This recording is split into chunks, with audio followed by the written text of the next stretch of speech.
created by humans or AI? Yeah, that's a whole other issue, too. Mm-hmm. We did a survey, the students in one of my classes did a survey on where are you getting your information about the election.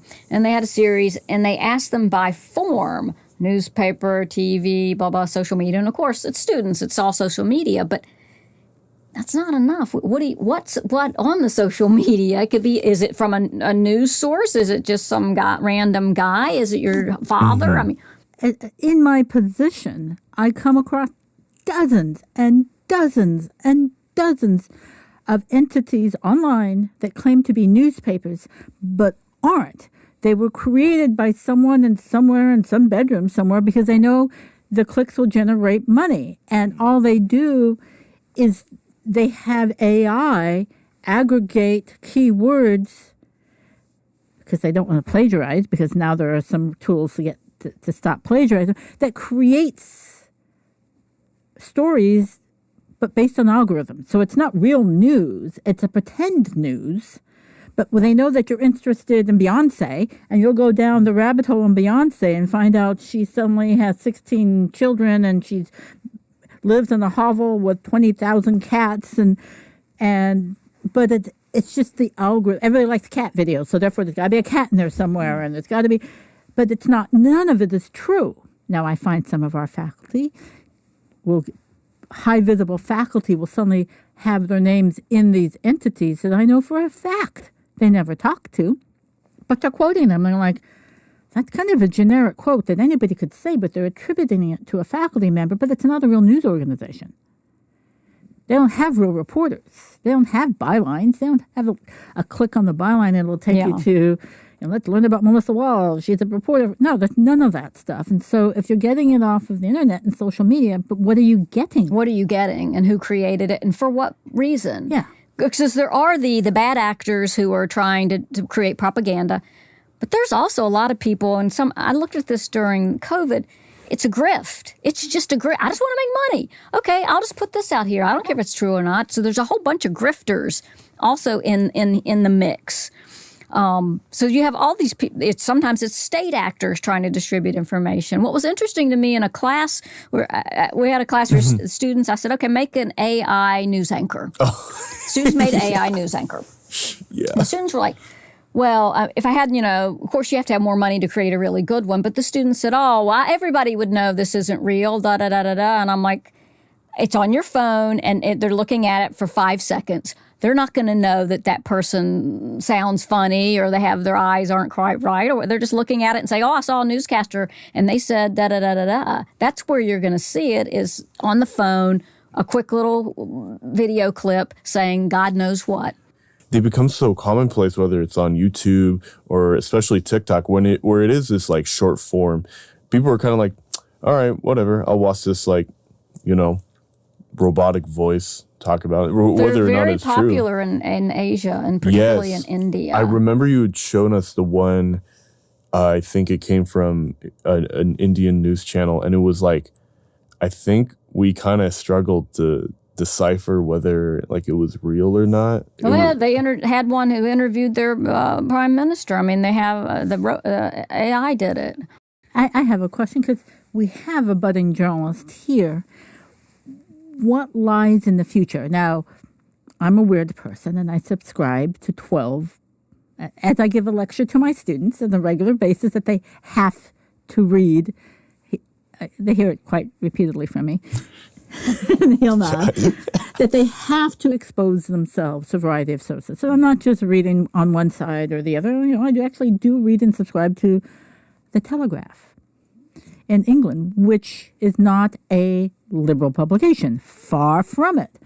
Washington Post, the Wall Street Journal, it's also not a liberal publication. Far from it. But by balancing out, and they're all trained journalists, one has to remember The Telegraph actually exposed the sexual exploitation of children by the church in Great Britain. So you have to understand there's still journalists at the bottom of everything. They're still trained journalists, and they still ask uncomfortable questions, even if they work for the Wall Street Journal and Rupert Murdoch. They're still asking uncomfortable questions. But I'm old. I grew up asking for Christmases to a subscription to the LA Times. I was weird.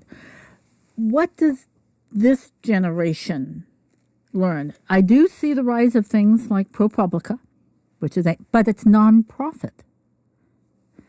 It's not a dedicated citizen who cares about its community. As much as we may have had a problem with William Randolph Hearst, and he may have started a war or not, his newspapers were to serve the community at the end of the day. The Chandlers, no relation at all, but they still felt invested in their community. They don't exist anymore. I take back, the Lozanos still own the La Opinion, but most of you don't read Spanish, and I do read La Opinion. Where does the future lie for him? Your students. What is the future of journalism? Well, I know it's a hard question. it's not going to be. I think what has existed is sunsetting. I do, and we just focused on this in the fall in one of my classes on the nonprofit, whether it's LAist, whether it's NPR, whether it's got some state funding, or whether it's from some other kind of nonprofit like ProPublica, the Philadelphia Inquirer. If you read their op-eds, because they're owned by a nonprofit, they're very hard-hitting. They are not pulling their punches. So I've emphasized that and kind of, that's a route to go in terms of looking for a place to work. You're not going to make a lot of money. It's almost like it's going to become a craft, like what we tell our art students, that you're not going to make a lot of money. So you may have to have some secondary work, because these institutional positions are drying up, and the ones that exist, I'm very worried about what you might be asked to do. And I think that's a huge concern. So nonprofits, some of them small. We had a little exercise in class. I made them go through News Match, where you donate money, and I said, pick two and I'll give money. You pick the two best ones. And so they had to go through and look at it. And I'd try to talk about nonprofit ownership and what that means, and the kind of the pros and cons, and can you trust them, and all of the other issues. You can make money as a content creator, but there's all kinds of pitfalls, and I think this lack of institutional support is one of the big ones. I mean, where are you going to get your health care? Where are you going to get your lawyer? Where are you going to get your lawyer? Are you on your own doing it? Are you in a collective? I don't see a lot of them working in a collective, which to me, working in community with other journalists it was both one of the fun things as a reporter, but also one of the things that gave you the strength to stand up to people, because you were all kind of together and you knew your journalist friends were going to back you up.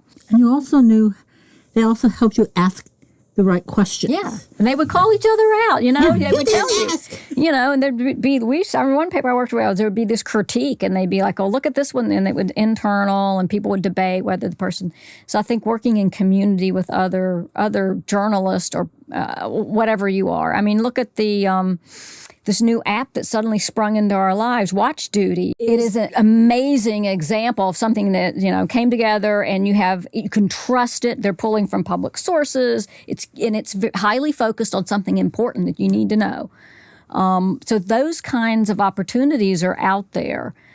So I think it's a matter of rethinking what we think of as a journalism job. What would that be? I just think the fact that many outlets are dying is going to continue. We know, too, that it's been newspapers, and newspapers were the places that hired the most people. They had more staff. They had more reporters. But I think television will eventually have its own day as well, and I think that AI is going to eliminate a lot of jobs. Well, going back to the whole TV thing, this might be a little bit of a tangent, but I mean, especially with the presidential debates, like, people are even like, man, who needs them? And maybe that's just because since Donald Trump has gotten elected, they've just been like more inflammatory, chaotic, whether you want to talk about his debate with Hillary Clinton to his debate with Kamala Harris. They've just, is that going to disappear? Well, I think it was quite clear that Kamala Harris kicked his And he didn't like that, and that's why they kind of diminished it. And I think they cooked up some other story for us to chase after. Oh no, yeah, they didn't even have the full. Usually, there's 3 debates because everybody said she won, and then that story just kind of disappeared. It's funny because then he said, I think she offered, hey, let's debate again, and then he was like, you only want to debate because you lost. He's got his ways to be, claim victory.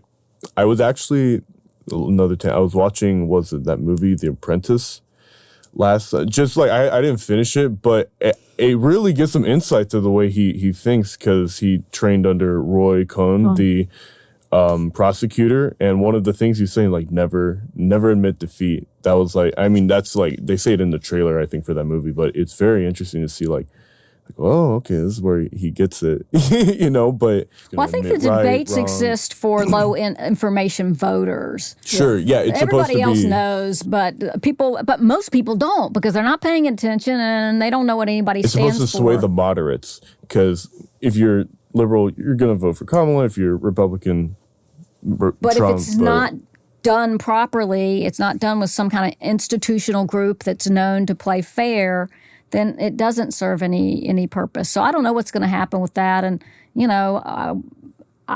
assuming we have a new election.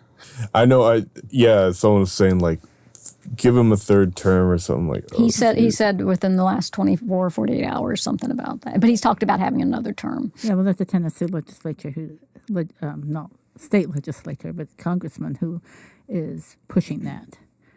But it's quite interesting is the lack of listening to the information.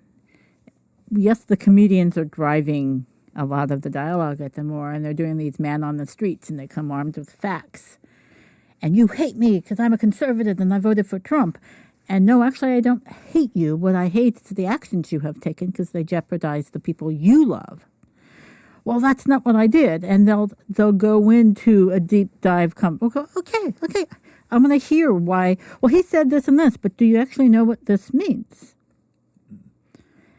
Well, it's like tariffs.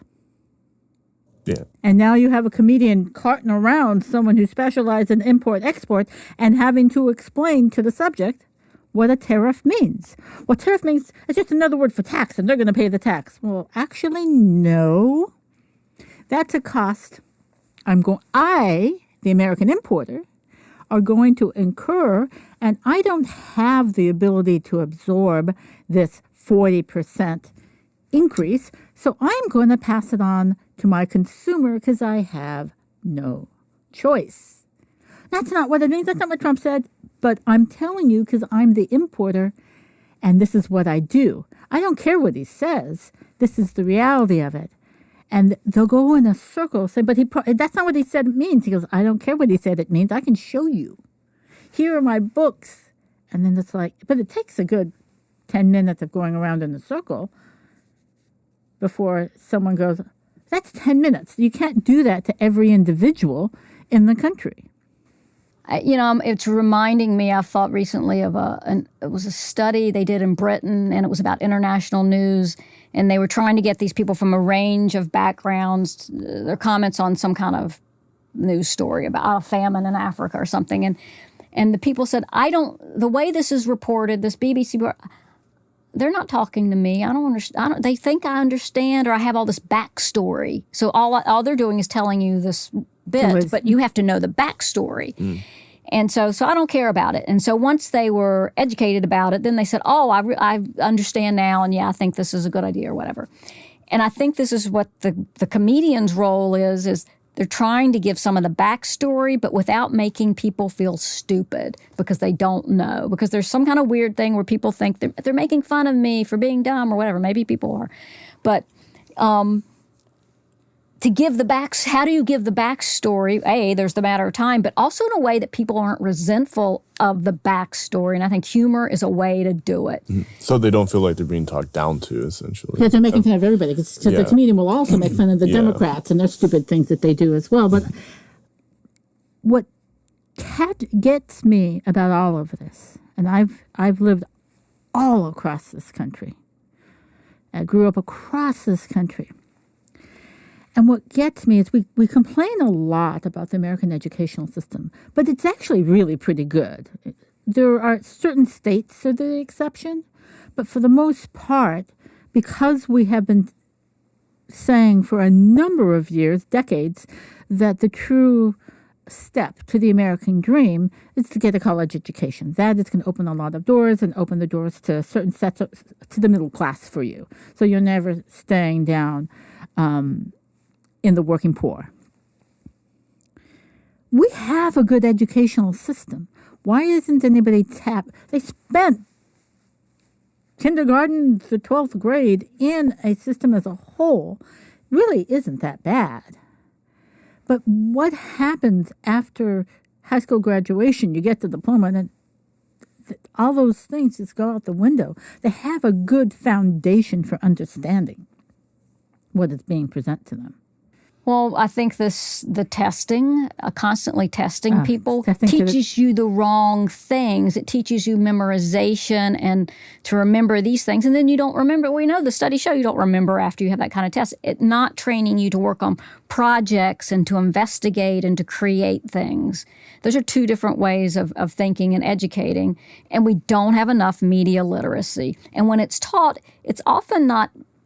It's taught, well, there's this side and there's that side, and it's like, no, this isn't what we're after here. How do you know what's true and what's not true? Not what's their opinion. To me, that's not as important as, is this true or not? And we don't do a good job with media literacy. If you look at someplace, I like to show this video to students. It's in Finland, and they have this amazing media literacy program. And then they get to the part where they say, well, who helped set this up? And they said, oh, some American professors came over. They said they couldn't get anybody to do it in their home country, so they brought it over here. So yeah, we have the ability to do it. It's just, do we want to do it? And I think there are elements who don't want people to get that media literacy. I think there's a push against education, against educational systems. They just want people to learn to obey and not to question. As a journalism professor at a public university, that's a comprehensive university, how do you get your students to act on what you're trying to teach them? They don't have to necessarily go into journalism, but you've had them where you can help deprogram them. And how do you get them to then share the knowledge? Because we've constantly been told that knowledge is power. And it's true. I mean, God, it is so true. I don't care if you're in the Philippines. I don't care if you're in the Congo. I don't care if you're in Finland. Knowledge is power, and it is empowering. It can lift you up. How do you get your students to share that wealth of empowerment? Well, part of it is for students, a lot of students, I think, is having the confidence to share. And so there's a lot, I'm very oriented towards discussion. And like in my international news class, and it's an online class, I'm like spending time, what happened internationally today? And then asking them questions. Well, how did this happen? What does this mean? How did you find this out? Da, da, da, da. And so getting people to feel confident that they can talk about the ideas that they've learned, because a lot of people are not confident in that way. But also trying to get students, when possible, when you don't have too many of them, is to work on projects. Because I think taking tests, they're good for helping people to remember things, but at the end of the day, that doesn't stick with them. Oh, I took a test 4 years ago. But 4 years ago I had to go out and do this thing that was difficult or made me uncomfortable or was a big project. I mean, we have a student right now who's working on a project about how do you cover the homeless situation. And he's actually going to create like a zine or a booklet for students on how do you cover the homeless as a student reporter. And that, to me, is how you're sharing the knowledge. Is he's gone out and he's done it, and now it's going to be from his point of view as a student. This is an important topic. It's huge here in LA. It's growing. And it's complicated. And how do you not misrepresent? How do you give a voice to those people? How do you keep yourself safe? What are all the issues? And he's going to get this from other students and from his own perspective and create something that can be distributed not just to our students, but to any student who wants to go out and cover this topic. So trying to help students figure out ways to package what they've done into something. I'm very big on this in the master's program of who's the audience and how are you going to get it to them? How are you going to distribute it to them? And you have to do that. That is part of your role, your responsibility. Not, I'm going to turn it into the professor, but you got to give it to the public. And it's got to be something accurate and that you've created with responsibility to the public and that you're proud of. And if it's all those things, then you got to get it out there. You also have the additional responsibility of not just to pick up an A in the class, but to get it out there. I'd like to thank my co-host, Carmen, Ramos, Chandler, for joining me on this episode. And most importantly, I would like to thank Dr. Melissa Wall for joining us for this very invigorating and eye-opening discussion. Thank you very much for coming in today. Well, thank you. You can find episodes of Diving into the Discourse and CSUN Conversations on the CSUN Conversations website page, as well as watch them on YouTube. You can also listen to them on Spotify and Apple Music. Thank you for watching.